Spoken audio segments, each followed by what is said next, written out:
Nous sommes de retour en direct dans cette édition du 10 mars 2026 du live de TV Finance, votre émission qui essaie de coller le plus possible à l'actualité pour vous proposer en conséquence des stratégies d'investissement ou de trading les plus adaptées à l'environnement dans lequel nous évoluons, un environnement qui file à 1000 à l'heure, qu'il est nécessaire de comprendre, nécessaire d'avoir les clés de compréhension pour savoir distinguer le vrai du faux, l'excellence du bas, enfin bref, voilà, il y a différentes clés de compréhension. Et pour ce faire, j'ai le plaisir de pouvoir compter sur James Detouati. Bonjour James. Bonjour à tous. James, d'être avec nous ce Bonjour. matin. James Detouati, vous êtes connu sous le surnom Le Loup de Zurich. Vous êtes trader pour compte propre, vous êtes analyste technique, vous êtes chroniqueur financier. Avec nous pour décortiquer et comprendre sous le prisme de l'analyse technique comment fonctionnent les marchés eu égard à notamment un contexte géopolitique extrêmement mouvant. Contexte géopolitique extrêmement mouvant, pourquoi ? Parce que hier soir, Donald Trump a assuré que la guerre était presque finie. Mais de l'autre côté, tout d'abord, les gardiens de la révolution ont mis en place un nouveau guide suprême, Mojtaba Khamenei, qui est le fils de Khamenei et qui est tout aussi, idéologiquement convaincu que son père.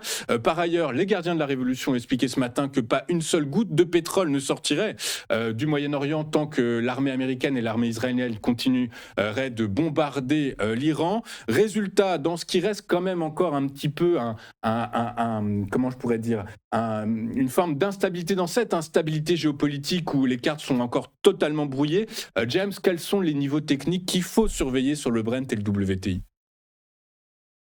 Alors, bonjour à tous. Alors déjà, je voudrais dire que l'annonce de Trump, elle a été faite justement pour faire baisser les prix, parce qu'il a été élu justement sur le fait qu'il voulait que la vie des Américains soit moins chère. Donc, on a aussi actuellement des stocks dans les pays arabes qui sont pleins. Donc, ils ont décidé de baisser la production ou de la couper, ce qui va provoquer justement une hausse des prix du pétrole. La guerre n'est pas finie, hein. Attention, la guerre n'est pas finie. Il y a aussi un game changer ou un vrai pacificateur, un régulateur qui peut changer justement la donne. C'est l'EIA, c'est l'Agence internationale de l'énergie, les pays du G7, qui proposent justement d'ouvrir leurs réserves de pétrole. Ils ont en général entre 90 et 120 jours de réserve devant eux pour maintenir les prix du pétrole. Ça c'est déjà arrivé, hein, quand il y a eu le Covid, quand il y a eu des guerres, quand il y a une spéculation trop forte justement sur le pétrole. Les perdants, comme je disais la dernière fois, c'est l'Arabie Saoudite, les pays du Golfe, l'Inde, la Chine, le Japon, la Corée du Sud. Mais le grand gagnant dans tout ça, c'est Vladimir Poutine. C'est Vladimir Poutine. Donc les gens vont se retourner vers lui et lui justement propose bien sûr son pétrole à tout le monde. Ensuite, donc ce que je vous expliquais la dernière fois, on va aller sur mon graphique, voilà Vladimir Poutine qui expliquait ça justement que on peut revenir sur Vladimir juste 2 minutes parce qu'en fait Vladimir Poutine, ce qu'il faut savoir, on a Trump qui fait du Poutine. Pourquoi ? Parce que Trump revendique exactement la même chose que Poutine face à l'Ukraine. D'accord ? Je vous laisse réfléchir et je vous laisse faire des recherches là-dessus.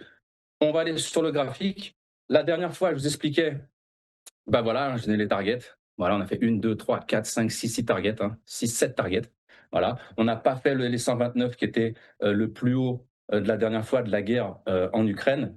Donc, je vais passer sur le Brent. Quelques mots sur le Brent. Alors, en fait, le Brent, ce qu'il faut savoir, c'est que contrairement au WTI, même s'ils ont la même structure, il est toujours plus cher que le WTI. Il représente en fait le marché mondial, il représente 2 tiers, c'est la référence en fait pour le monde, il représente 2 tiers du marché mondial.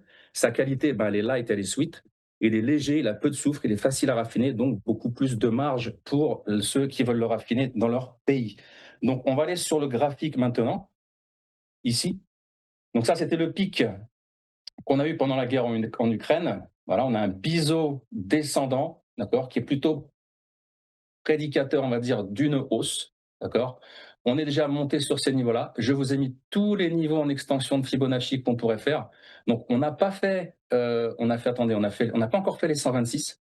Il y a les 135 qui sont possibles, voire les 145. Le reste, c'est vraiment s'il y a une panique et que tout le monde se met à acheter comme des malades le pétrole, etc. Mais je vous ai encore expliqué que le game changer, ça peut être le IA, d'accord.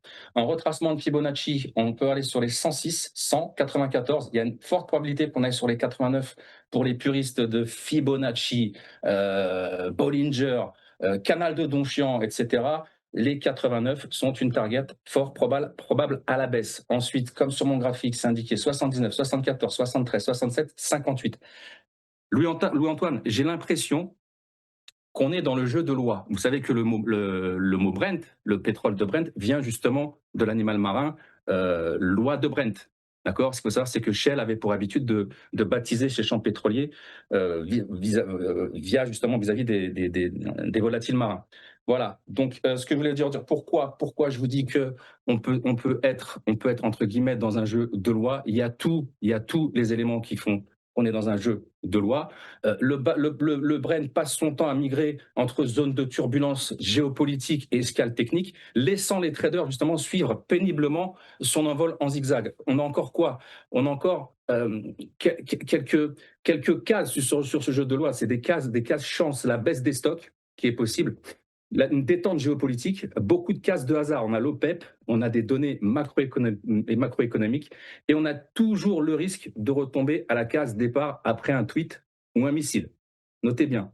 Et bien sûr, évidemment, dans ce jeu de loi, on a les cases spéciales, la case OPEP, rejouée, la case Détroit d'Ormuz, reculée de 3 spreads, d'accord, on va dire ça, et la case récession, aller directement en bas du range sans passer par la résistance. Voilà, c'était James Le Loup de Zurich. Ouais, très clair, merci James. C'est très clair ce que vous nous dites. En gros, pour faire très simple, ce que vous nous dites, c'est que pour l'instant, tout reste quand même assez difficile à lire, qu'il y a un manque de visibilité toujours criant et qu'en gros, il n'y a pas vraiment de scénario à jouer. Tout peut basculer d'un côté comme dans l'autre en un tweet, quasiment en une conférence de presse. Exactement. Vous avez tout résumé en une phrase.